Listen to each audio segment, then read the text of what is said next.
নমস্কার বন্ধুরা, আপনারা সবাই কেমন আছেন? তো আশা করি আপনারা সবাই ভালো আছেন।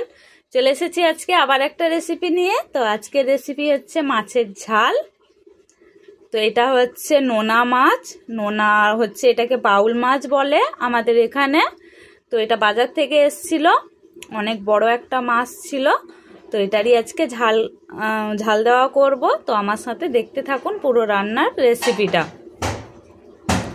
তো মাছটাকে কি করেছি, প্রথমে নুন হলুদ মাখিয়ে নিয়েছি, এরপর কড়াইতে তেল দিয়ে মাছটাকে সুন্দর করে ভেজে নেব।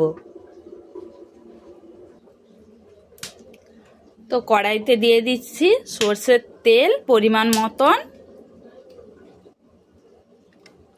দিয়ে মাছটাকে আমি সুন্দর করে ভেজে নেব। তো তেলটা গরম হওয়া অবধি অপেক্ষা করব। তো তেলটা এখানে গরম হয়ে গেছে। তো পরপর মাছগুলো দিয়ে এপাশ ওপাশ করে লাল করে ভেজে নেব।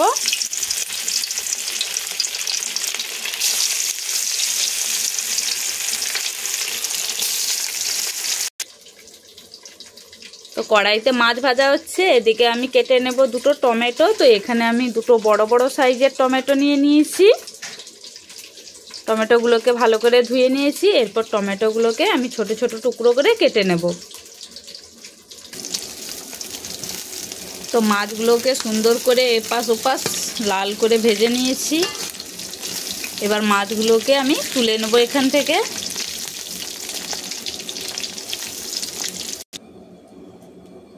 এবারে মাছ ভাজার তেলে দিয়ে দিচ্ছি সামান্য পরিমাণ কালো জিরে। কালো জিরেটা একটু ভাজা ভাজা হয়ে গেলে দিয়ে দেবো এখানে কেটে রাখা টমেটো। তো টমেটোগুলোকে দেখুন আমি কিন্তু লম্বা লম্বা করে কেটে রেখেছি এইভাবে। তো সমস্ত টমেটো এখানে আমি দিয়ে দিচ্ছি তেলে।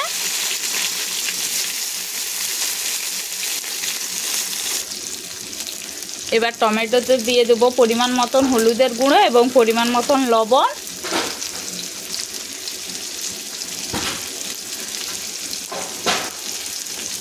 এবার এটাকে একবার ভালো করে নাড়াচাড়া করে নেব।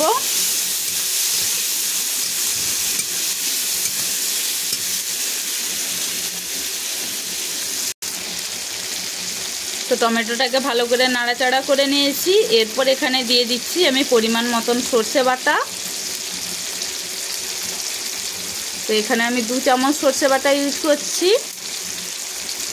আপনারা চাইলে যে যেরকম সর্ষে খান সেইভাবে ইউজ করতে পারেন। তো এখানে আমি সাদা সর্ষে ইউজ করছি, আপনারা চাইলে কালো সর্ষেও ইউজ করতে পারেন।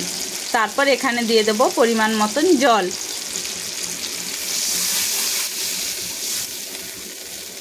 এবার জলটা দিয়ে আমি ভালো করে এটাকে নাড়াচাড়া করে সর্ষেটাকে মাখিয়ে নেব।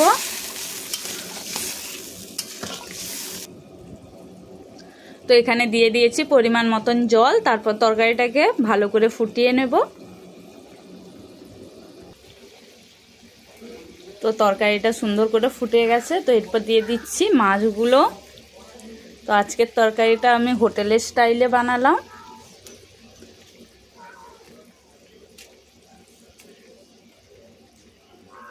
এবার সমস্ত মাছ দেওয়া হয়ে গেছে।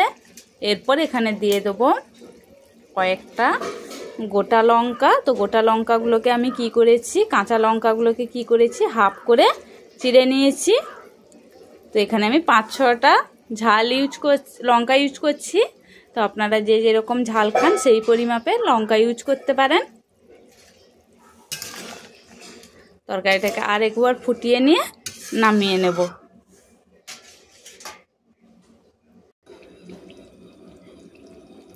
তো তরকারিটাকে আরেকবার ফুটিয়ে নিয়েছিলাম। এবারে রেডি হয়ে গেছে আমাদের মাছের তরকারি। এবার এটাকে আমি এখান থেকে নামিয়ে নেব।